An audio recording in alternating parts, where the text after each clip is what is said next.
26 March কেন স্বাধীনতা দিবস, এটা আমি একটু ব্যাখ্যা করি। এটা একটু ব্যাখ্যা করি। সেটা দেখেন,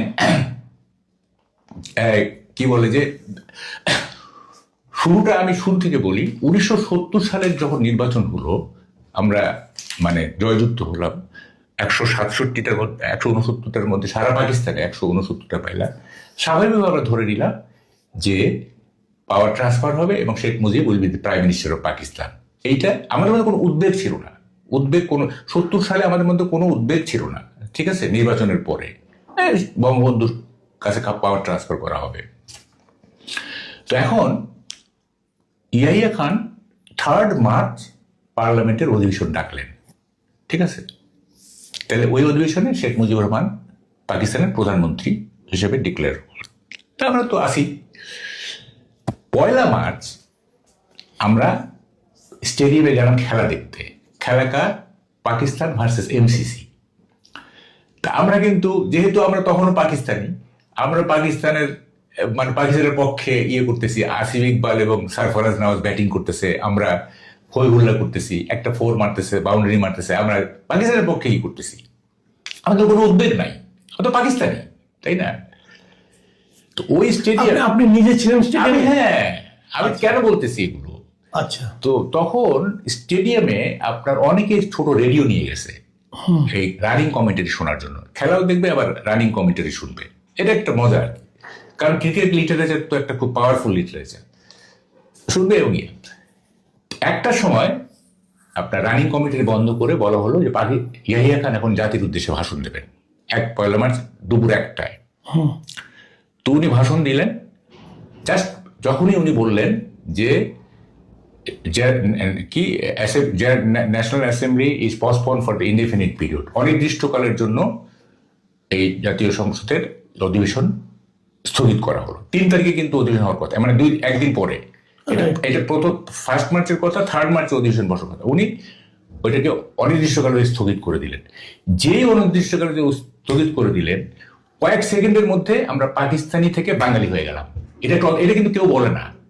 আমরা 1 মার্চের 1টার আগ পর্যন্ত পাকিস্তানি। আমরা প্রধানমন্ত্রী শেখ মুজিবের আন্ডারে পাকিস্তান শাসক চলবে, এইভাবে আপনার ভাবতেছি। যেই যখন বললো যে স্থগিত করে দিল, আমরা মুহূর্তেই আমরা বাঙালি হয়ে গেলাম। তখন আর কোথায় গেল পাকিস্তানের টিম, কোথায় গেল আসিফ ইকবাল, কোথায় গেল সরফরাজ নওয়াজ? আমরা সব তখন যে ব্রিস্টল সিগারেটের একটা দিয়ে সামিয়ানা টামিনা ওগুলো পোড়ায় টোড়ায় জ্বালায় টালায় দিয়ে পুরো স্টেডিয়াম হয়ে গেল। চলো চলো পূর্বানী হোটেল চলো। খেলা শেষ, খেলা তো পণ্ড, খেলা পণ্ড হয়ে গেল। কেমন খেলা থাকে? আমরা একটা ইন্টারন্যাশনাল টুর্নামেন্ট ম্যাচ পণ্ড হয়ে গেল, আগুন জ্বলতেছে স্টেডিয়ামে। খেলা পণ্ড তো দূরের কথা। আমরা চলো চলো পূর্বানী হোটেলে চলো, দল বেঁধে পূর্বানী হোটেলে গেলাম। শেখ মুজিব তখন, বঙ্গবন্ধু তখন আওয়ামী লীগের পার্লামেন্টারি বোর্ডের মিটিং এ বসছেন। যে 3 তারিখে তো পূর্বানী হোটেলে 3 তারিখে তো আপনার স্টেডিয়ামের পাশে 3 তারিখে যেহেতু পার্লামেন্ট বসবে, তা পার্লামেন্টারি বোর্ডের মিটিং এ বসছেন উনি। তা আমরা গেলাম। ইতিমধ্যে বঙ্গবন্ধু নিজেও শুনছেন যে স্থগিত হয়ে গেছে। পরে বঙ্গবন্ধু বের হলেন, উনি বললেন যে 3 তারিখে পল্টনে আসো। আমরা 3 তারিখে পল্টনে গেলাম। ওখানে উনি বললেন যে 7 মার্চ রেস কোর্সে আসো। ঠিক আছে, আমরা রেস কোর্সে গেলাম। এখন আমি তো স্টেজের থেকে একটু দূরে ছিলাম। যাই হোক, সেখানে উনি কিন্তু স্বাধীনতার মূল ঘোষণা দিয়ে রাখলেন।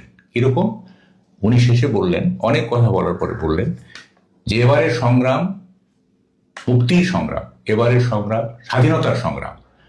দেখেন, খেয়াল করেন, আমি যদি হুকুম দিবার না পারি, ঘরে ঘরে দুর্গ গড়ে তোলো, তোমাদের যা কিছু আছে তাই নিয়ে প্রস্তুত থাকো।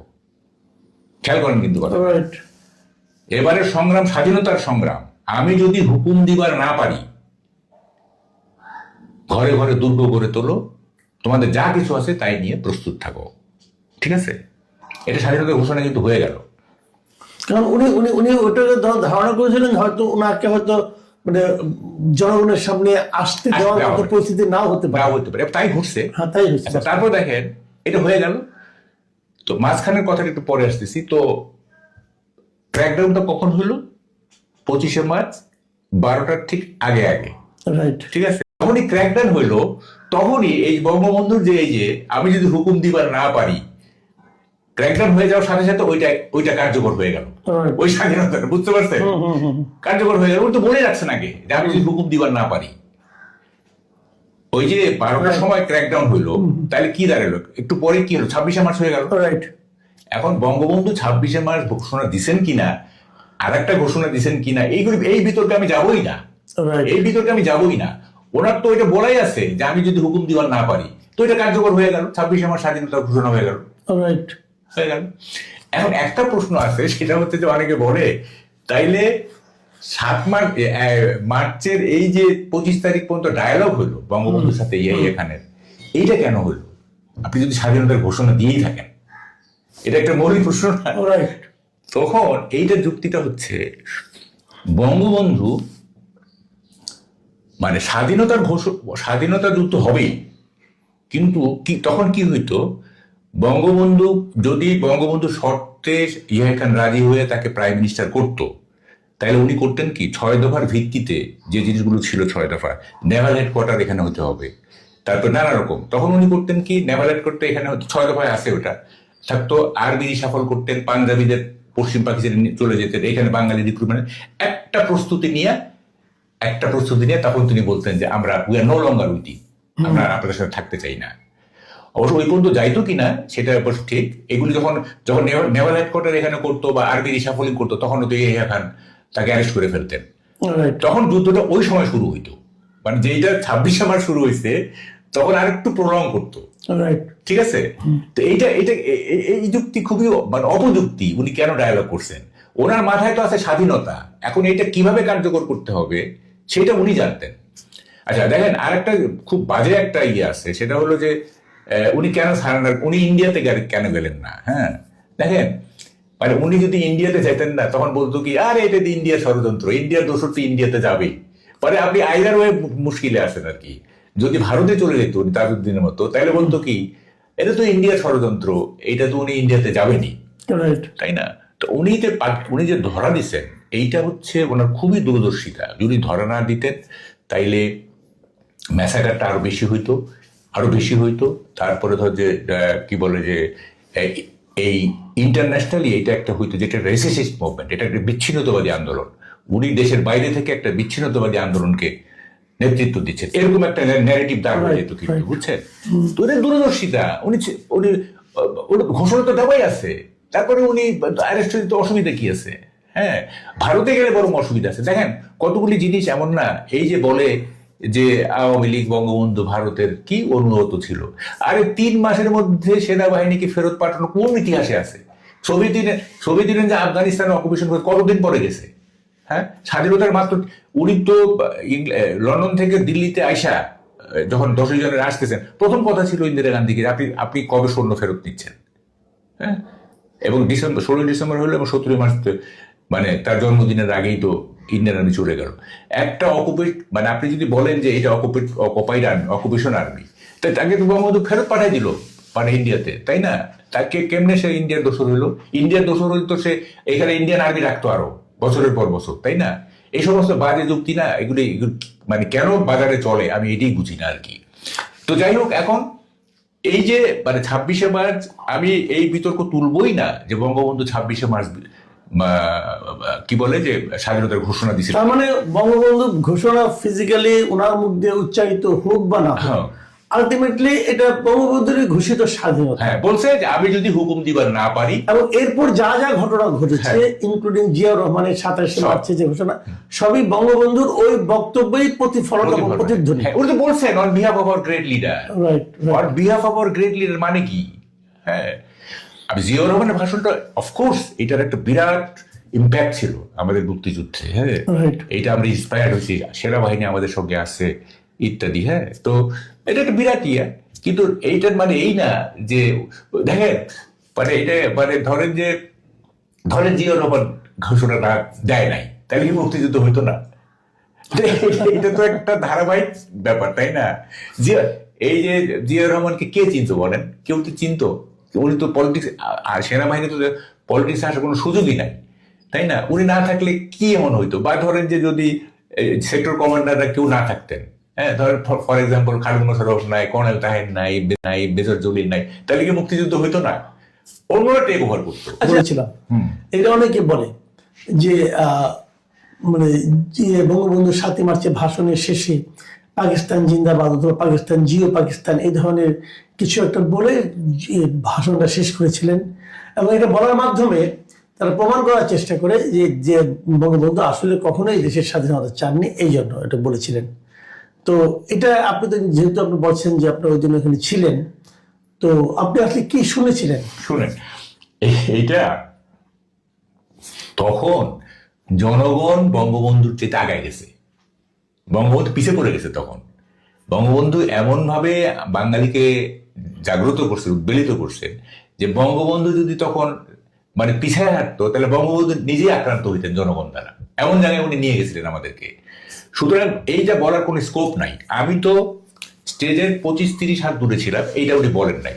এইটা যে উনি বলেন নাই সেটা সবচেয়ে বড় প্রমাণ হচ্ছে আপনার স্বাধীনতার পর যখন জাসদ গঠিত হলো, তখন জাসদের নেতৃত্ব, বিশেষ করে আসম আব্দুররা বঙ্গবন্ধুকে অপমানিত করার, বঙ্গবন্ধুকে লাঞ্ছিত করার, মানে মৌখিকভাবে এমন কোনো কার্ড নাই যে কার্ড তারা খেলেন নাই। প্রত্যেকটা কার্ড উনি খেলছেন। তাইলে বঙ্গবন্ধু যদি ওই দিন রেস কোর্সের ওই স্টেজ থেকে বলতেন পাকিস্তান জিন্দাবাদ, ওই স্টেজে তো রব ভাইরা ছিলেন, আসম রব ছিলেন, সিরাজুল রহমান, সবাই তো ছিল। তাইলে তো 72-73 এইটাই ওরা বলতো যে শেখ মুজিব আমাদের স্বাধীনতা চায় না। আপনারা শুনছেন না পাকিস্তান জিন্দাবাদ বলছে? আমরা স্বাধীনতা চাইছি, তখন রব ক্রেডিট দিত যে আমরা স্বাধীনতা চাইছি, শেখ মুজিব চায় নাই। শেখ মুজিব বলছে পাকিস্তান জিন্দাবাদ। কই এই কার্ড তো তারা ব্যবহার করতে পারে নাই, তার মধ্যে কার্ডই নাই, তো ব্যবহার করবে কি? আমি কি বুঝতে পারছি জিনিসটা? কিন্তু তারপর এই জিনিসটা নিয়ে অনেকে এরকম সিনিয়র অনেকে এই ধরনের কথা বললেন কেন, আমি এটা বুঝতে পারি কেন এটা আলোচনা। শামসুর রহমানকে আমি ওনার বইটা পড়েছি যে কালের ধুলায় কালের মানে ধুলায় জীবনে কি লিখছেন? হ্যাঁ, আর আমি একে শামসুর রহমান কি লিখছেন? উনি লিখছেন ওখানে কি জিও পাকিস্তান বলেছেন, জিও পাকিস্তান বলে বক্তব্য শেষ। যদি কেউ এটা বলে থাকে আমি বলবো তারা হ্যালুসিনেশনে ভুগছে। হ্যালুসিনেশন আছে কিন্তু, হ্যাঁ, যদি এটা কেউ বলে থাকে। তা আমি শুনলাম না কেন? আমি তো ছিলাম, তাই না? একে খন্দ করে লেখা কিন্তু পরে তো উল্টো করে দেখেন এই সমস্ত বিতর্ক তুলে না, যে মানে 50 বছর আগের ঘটনা যেহেতু অনেকে ভুলে টুলে গেছে, যা বলি তাই শুনতে হবে, এই মানসিকতা, এই কৌশল খুবই বাজে কৌশল। হ্যাঁ, তো ফলে এইটা উনি যদি এটা হয় নাকি কখন? উনি স্বাধীনতার ঘোষণা দিয়ে দিচ্ছেন, বলতেছেন যে এবারে সংগ্রাম স্বাধীনতার সংগ্রাম, তারপর বলবেন যে পাকিস্তান জিন্দাবাদ। এটা হয় কখনো? এটা তো সাধারণ লজিকের ব্যাপার। হ্যাঁ, আর ওখানে যদি উনি পাকিস্তান জিন্দাবাদ বলতেন তাহলে তো অনেকেই প্রতিবাদ করতো, এটা আপনি কি বলতেছেন, তাই না? অনেকেই তো প্রতিবাদ, বা তখনও যদি নাও করতো, পরে যখন জাসদ গঠিত হইলো, জাসদের এরা এটা ব্যবহার করতো না, এটা ব্যবহার করতো যে শেখ মুজিব তো স্বাধীনতা চায় না। আপনারা শুনছেন যে উনি পাকিস্তান জিন্দাবাদ বলছে, আমরা স্বাধীনতা চাইছি, আমরা শেখ মুজিবকে জোর করে স্বাধীনতা সংগ্রামে নিয়ে আসছি, বলতো না? এটা অফকোর্স বলতো এটা, তাই না? ওরা তো এমন কিছু নাই যেটা জাসদ নেতৃত্ব শেখ মুজিবের বিরুদ্ধে ব্যবহার করে নাই, তাই না? এটা ব্যবহার করতো, তাই না? তো ফলে এইসব বলে লাভ নাই। আর এগুলি কোনো বিতর্ক আপনি বলেন? আমরা তো দেখতেছি কিভাবে স্বাধীনতা সংগ্রামটা হয়েছে, দীর্ঘদিনের বঙ্গবন্ধু নিরলস প্রচেষ্টার মধ্য দিয়ে বাংলাদেশের কোথায় না মানে আনাচে কানাচে ঘুরে মানুষকে মোটিভেট করে কত রকমের কষ্ট করতে হয়েছে। হ্যাঁ, আগরতলা সরঞ্জাম আমরা যেতে হয়েছে, কত কিছু। হ্যাঁ, এখন কি সব বিতর্ক, মানে এসব কোনো মানে হয়? তো ফলে 26শে মার্চ আমাদের স্বাধীনতা দিবস, এবং এই স্বীকৃতি সহ যে জিয়াউর রহমানের 27শে মার্চের যে ঘোষণাটা, সেটা একটা গুরুত্বপূর্ণ ঘোষণা। এটা একটা গুরুত্বপূর্ণ ঘোষণা 26শে মার্চ। এটা নিয়ে আর কোনো বিতর্ক আর করার দরকার নেই আমাদের। ঠিক আছে, অনেক ধন্যবাদ।